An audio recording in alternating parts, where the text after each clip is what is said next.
All right, I'm going to start out with a challenge for you. I'm going to show you a series of shapes, and I want you to count the number of yellow stars that you see.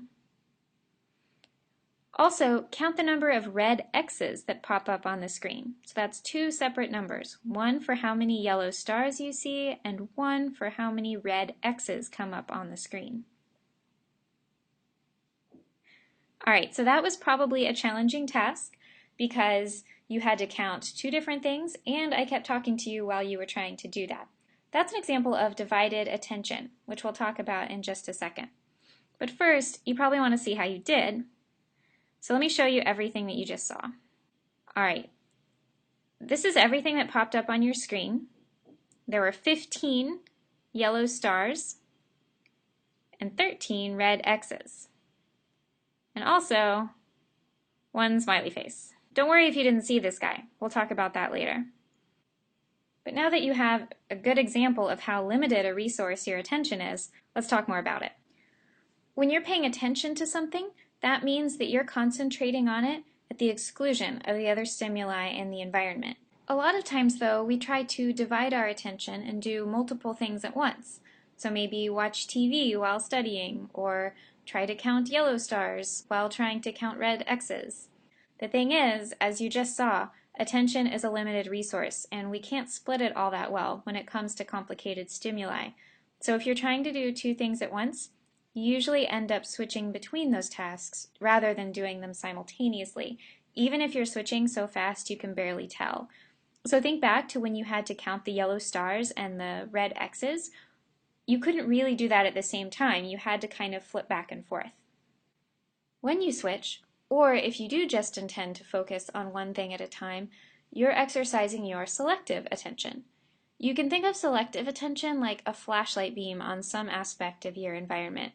You can move the flashlight around depending on what you want to focus on, but at any given moment, it's illuminating one particular area of interest, and everything else is just kind of dimmer.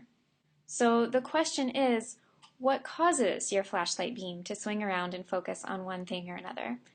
There are two types of cues that can direct our attention, exogenous and endogenous.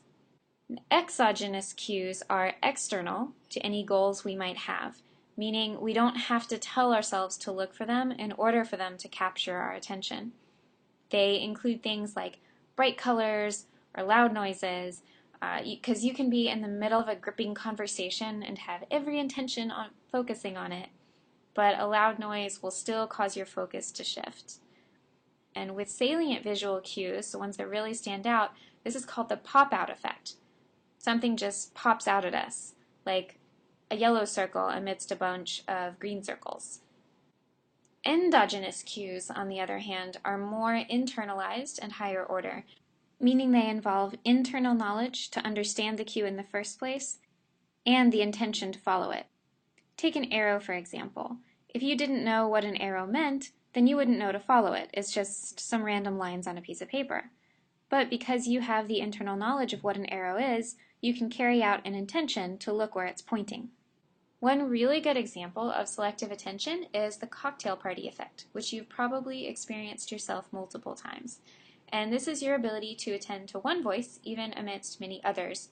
And it most commonly occurs when you hear your own name amid those voices. So for example, picture the last time you had a big family dinner, and you're at one end of the table talking with someone, and then Grandma down at the other end of the table says your name. And even though you haven't been listening to Grandma's conversation, you instantly swing your flashlight beam of attention down to hear what she's saying about you. And if you had to guess what type of cue your name was in that situation, endogenous or exogenous, what would you say? If you said endogenous, then that's right, because it was the meaning of your name that drew your attention to when Grandma said it. All right, so now we know that different cues draw our attention to certain stimuli, whether we want them to or not. But what happens to all the stuff we're not paying attention to? Scarily enough, we experience something called inattentional blindness, which means that we're not consciously aware of things that happen in our visual field when our attention is directed elsewhere within that field. So think back to that smiley face from our demo in the beginning. Because you were focused on yellow stars and red X's, you might have missed the smiley face, especially because he kind of blended in with the yellow stars. And that's a minor example, but inattentional blindness happens in more important situations too. For example, can you say exactly where the nearest fire extinguisher is? If you're like most people, you probably go by this every day when you're going to your home or office or wherever you are, but very few people actually pay attention to where things like fire extinguishers are. Even though they're bright red, they can be necessary for survival. Usually your attention is directed elsewhere, so you fail to notice the fire extinguisher. And closely related to inattentional blindness is change blindness, which is when we fail to notice changes in the environment. Now, be careful because the difference between change blindness and inattentional blindness is subtle but important. Inattentional blindness means that you miss something right in front of you, while change blindness means that you failed to notice a difference between a previous state and a current state. Like when you don't notice when your mom gets a haircut, or when you get back to your room and don't notice that furniture or books are in a different place. This is actually very common as well, so don't feel bad if it happens to you. In fact, there's one really good example when a researcher stopped people on a busy street and asked for directions. And partway through, when the people were giving their directions, a large bookcase was carried between them and the researcher, and he swapped places with a different person. And almost no one noticed. And very few people even noticed when the new person was a different race or a gender. So it's just a great example of our limited attention and our ability to focus on one thing to the exclusion of everything else.